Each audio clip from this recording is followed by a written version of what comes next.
This is the setup we're using to do the predicting position from initial velocity and time lab.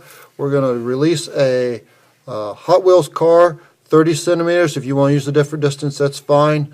But 30 centimeters, which is 0.3 meters away from the photo gate.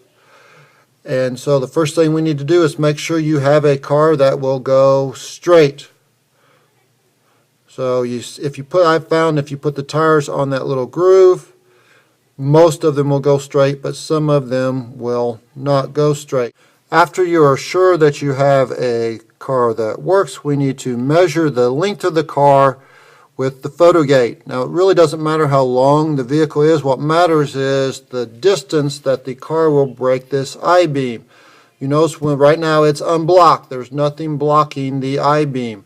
When I put the car in, I'm going to set the car down, and I need to see where it blocks the I-beam. So I go from unblocked to blocked. And once you do that, you'll need to mark. Now, you can either mark the front or the back. It doesn't matter which. It's probably easier to have one person hold the car and another person mark it. But if you mark the back on the first part, you have to mark the back on the second. So either mark back and back or front and front. I have had people mark the back in one place and the front in the other, and that does not give accurate data.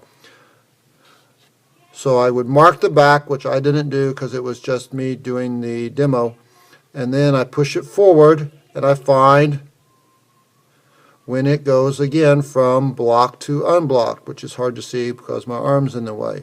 But once you find that spot, if you mark the back the first time, mark the back the second time. If you mark the front the first time, mark the front the second time. So now you have two marks that show you how